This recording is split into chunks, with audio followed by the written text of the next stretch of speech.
3 months ago, I honestly thought my startup was finished. Every morning started the same way. Before I even got out of bed, I'd check my revenue. Then I'd refresh my analytics. 5 minutes later, I'd refresh them again. Every slow day felt like proof that I wasn't cut out to build a business. But looking back, the real problem wasn't my numbers. It was what those numbers were doing to my mind. So instead of chasing another growth hack, another productivity system, or another business book, I tried something completely different. For the next 90 days, I decided to run my struggling startup using Stoic principles. I wasn't expecting it to magically save my business, but it did change something I never saw coming. After those 90 days, one question kept coming back to me. Did Stoicism actually make my startup better, or did it simply stop me from becoming my own biggest obstacle? The answer wasn't obvious at first. In fact, there was one moment when I almost quit the experiment altogether. Ironically, that moment became the biggest lesson of the entire journey. If you've ever started a business, you know how unpredictable it can feel. One great week makes you think you've finally figured it out. Then one bad week makes you question everything. That's the emotional roller coaster so many founders live on. For a long time, I believed the answer was simple.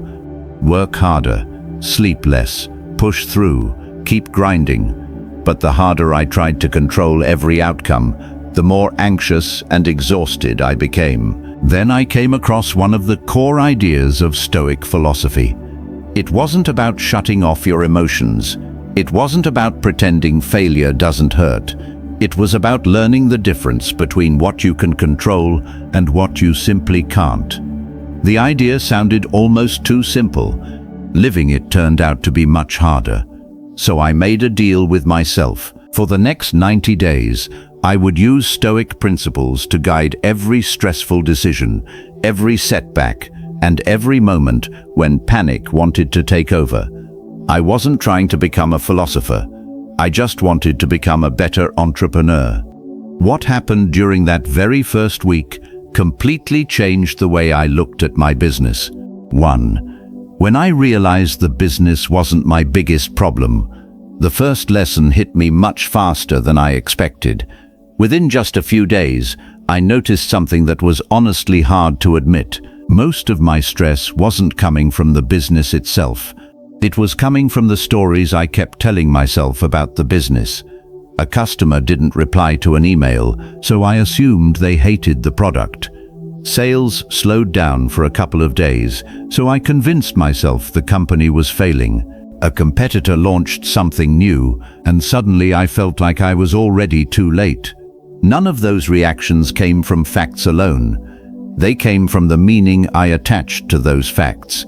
Modern psychology has shown that the way we interpret stressful situations has a powerful effect on how we experience them. Two people can face the exact same setback and walk away with completely different emotions because they explain the situation differently in their own minds. That reminded me of one of Epictetus' most important teachings.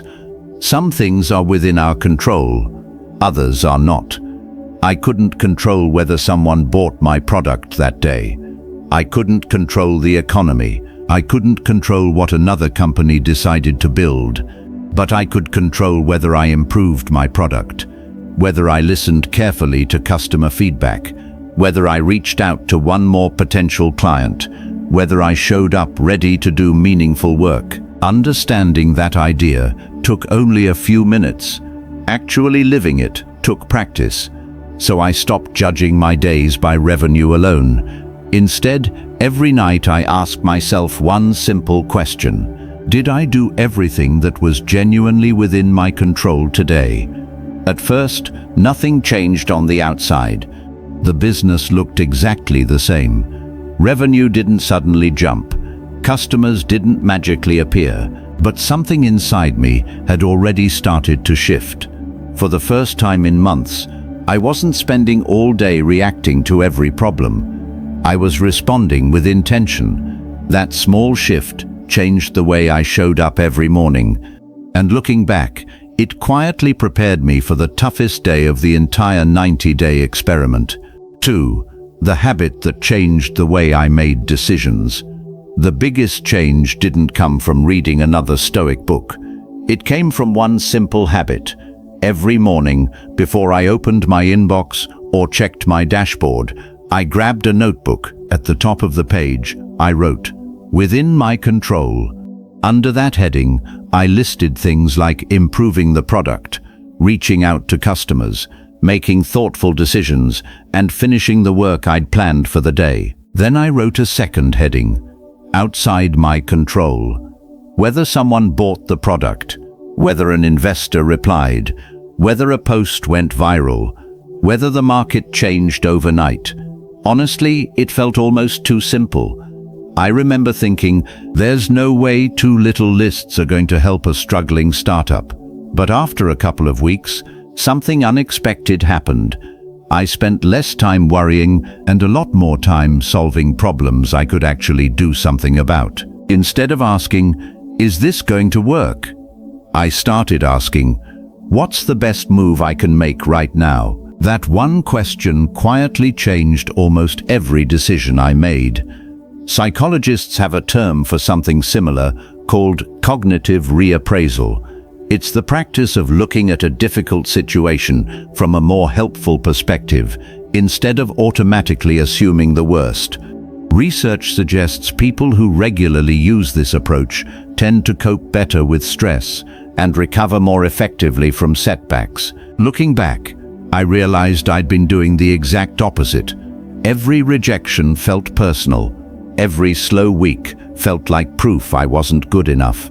Every mistake became a prediction about my future. Stoicism challenged that pattern.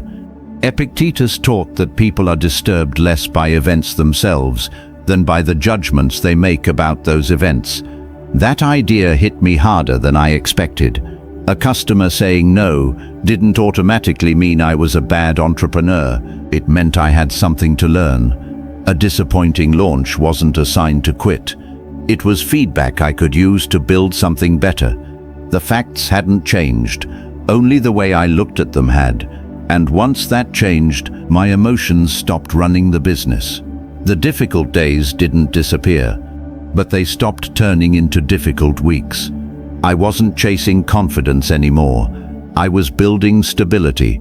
Every morning, those 2 simple lists reminded me where my attention actually belonged. And then the toughest day of the entire experiment finally arrived. 3. The hardest test. About halfway through the 90 days, everything I'd been practicing was tested. I spent weeks working on a project that I genuinely believed would move the business forward. I planned it carefully. I put in the hours. I convinced myself this was finally going to be the breakthrough. Then launch day came. The response was disappointing. The numbers were nowhere near what I'd hoped for. Almost instantly, my old thoughts came rushing back. Maybe this business just isn't good enough. Maybe I've wasted months chasing the wrong idea. Maybe it's time to start over. A few weeks earlier, I probably would have listened to those thoughts. I would have changed my entire strategy overnight, or jumped to a completely different idea before I even understood what had gone wrong. This time, I did something different. I closed my laptop. I stepped outside and I went for a walk. Not because I was avoiding the problem, because I knew I wasn't thinking clearly enough to solve it. That short walk became one of the most important moments of the entire experiment. It reminded me that reacting immediately isn't always the same as responding wisely. There's a modern Stoic saying inspired by ancient Stoic ideas: the obstacle becomes the training. At that moment, I realized the real challenge wasn't the disappointing launch. The real challenge was deciding how I was going to respond. Stoicism doesn't promise a life without setbacks. It teaches us to meet those setbacks with courage, self-control, and clear judgment instead of panic. Modern psychology points in a similar direction. When stress takes over, our thinking often becomes narrower and more reactive. Even giving yourself a short pause before making an important decision can help you respond more thoughtfully, instead of acting on impulse. The next morning, I looked at the exact same problem with a completely different mindset. Instead of asking, "Why is this happening to me?" I asked, "What is this trying to teach me?" The answers weren't dramatic. My message wasn't clear enough. I'd made assumptions about what customers wanted. I'd ignored small warning signs because I was hoping for a quick win. Those lessons had been there all along. I just couldn't see them through the frustration. That day changed the way I looked at failure. I stopped treating it like a final verdict. I started treating it like honest feedback. And by the time the 90 days were coming to an end, I realized the biggest transformation had almost nothing to do with my revenue. 4. What actually changed? When the 90 days were over, I looked back at where I'd started. My startup hadn't turned into an overnight success. There wasn't some movie ending where revenue suddenly exploded and every problem disappeared. Some weeks were still tough. Some ideas still failed. Some customers still walked away. But the biggest change wasn't in the business. It was in me. I stopped checking my analytics every hour. I stopped letting one bad day ruin an entire week. And I stopped treating every rejection like a judgment of my abilities. Instead, I started measuring success in a completely different way. Not by whether every decision worked out, but by whether I made that decision with clarity, discipline, and honesty. That one shift quietly changed how I showed up every single day. I became more patient. Instead of constantly chasing quick fixes, I listened to customer feedback without taking it personally. I made decisions based on evidence instead of emotion, and something interesting happened. The less I obsessed over controlling every outcome, the better my decisions became. Not because Stoicism gave me some secret formula for building a business, because staying calmer made it easier to think clearly instead of reacting impulsively. When you read Meditations, one thing becomes clear. Marcus Aurelius kept reminding himself to return his attention to his own actions and character, instead of getting lost in things outside his control. He didn't write those reminders because he'd mastered the lesson. He wrote them because, like the rest of us, he had to practice it again and again. That realization stayed with me. Building a business isn't about becoming fearless. It's about learning how to think clearly when fear inevitably shows up. You don't become resilient because you read one great book. You become resilient because every difficult day gives you another chance to practice. Looking back, the biggest surprise wasn't that my startup became easier. It didn't. The biggest surprise was realizing I no longer needed perfect results to keep moving forward. Ironically, once I stopped chasing certainty, I became much better at handling uncertainty, and that may have been the most valuable return on those 90 days. So, did running my failing startup like a Stoic for 90 days save the business? Not in the way I imagined. Stoicism didn't bring me customers overnight. It didn't guarantee revenue, and it definitely didn't eliminate setbacks. What it gave me was something far more valuable. It taught me to stop wasting energy fighting things I couldn't control, and to invest that energy in the decisions I could control every single day. That changed how I handled failure. It changed how I dealt with uncertainty, and over time, it changed the kind of entrepreneur I was becoming. The truth is, success in business is never guaranteed. Markets change, customers change. Unexpected problems show up when you least expect them. You can't control all of that, but you can control how you prepare, how you respond, how you learn, and how you show up tomorrow. Looking back, the greatest return from those 90 days wasn't measured in revenue. It was measured in peace of mind, because once I stopped trying to control everything, I finally had the mental space to focus on the things that actually mattered. Maybe that's what Stoicism was trying to teach all along. Not that life gets easier, but that you become steadier, even when it doesn't. Now I'd love to hear from you. What's one part of your business or side hustle that's been stealing your peace because you're trying to control something that's really outside your hands? Share it in the comments. There's a good chance another entrepreneur reading your story needs to hear it too.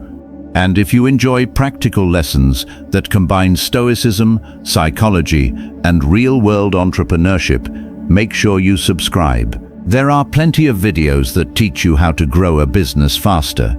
Here, we're also learning how to become stronger while we grow. Thanks for watching. I'll see you in the next one.